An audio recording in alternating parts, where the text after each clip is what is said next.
See, and you also have to stop to realize, and when you take a look at things, it's either Richard Pryor burning up from cocaine, from coke, or Michael Jackson from Pepsi.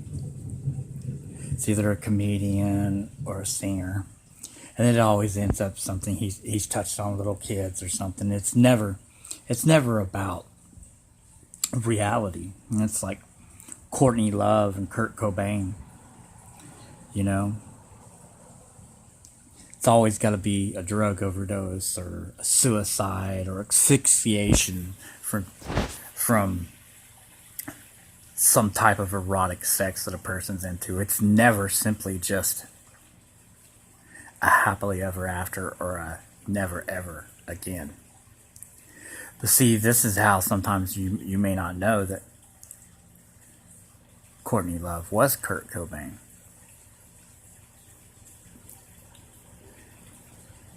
Because Kurt Cobain wanted to be Courtney Love. That's what made them unique. That's what made them the Harlequin and Joker. That's what made them heroin. That's what made them Seattle, Washington grunge. They were dirty. They were addicts. They didn't care. They wore the same shit over and over and continued to do stuff. And then he disappeared and she crossed over into acting. And then you have her like People versus Larry Flynt. But then also, you take a look and you find him in other movies. You found him in Natural Born Killers and you found him in Kingpin. He was just always some washed up something that almost made it, didn't make it, lost a hand, had a hook, or was just a murderous person with his woman running the streets trying to get away.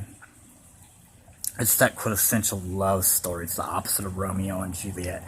It's that one that people want to have, but they're too scared to have it. But see, you have to stop and think. That's just like Young Buck and Shorty Want to Ride With Me, and you see all these things. It's the black and white, it's the introversion, but it's also a perversion that you never understand something.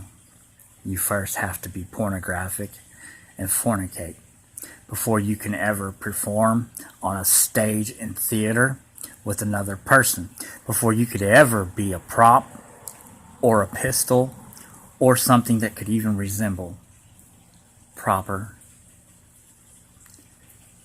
That is the problem with entertainment. It's entertaining. It's fantasy. It's supposed to trigger an emotion in you and guide you down a path to see exactly what you were, but it's just another tool of enforcing right and wrong, left and right, forbidden and forgotten. They never want you to ever see what's really there. Always what they either pretend to be or they want them to be. And that is the difference in a real humanity and profanity,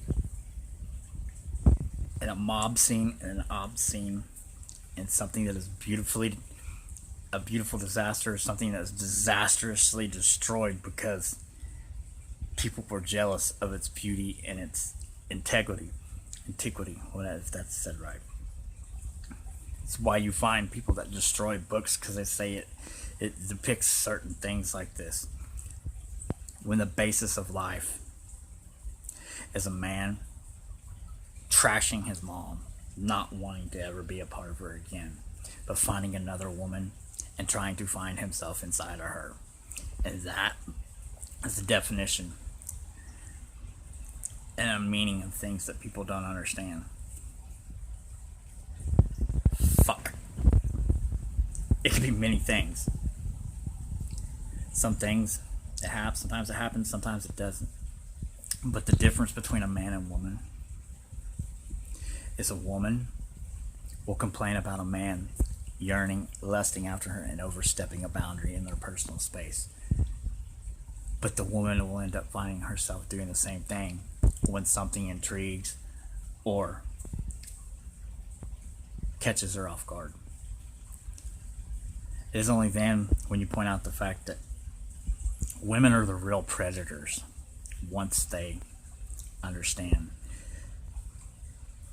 that in order, if something happens that makes, if something happens and it harms you, and you call that a monster, at some point in time, you become that monster in order to become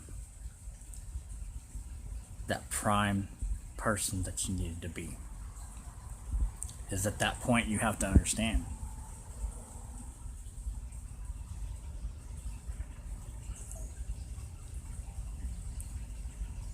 At what point in time is this a man's world? Only when you want to get fucked.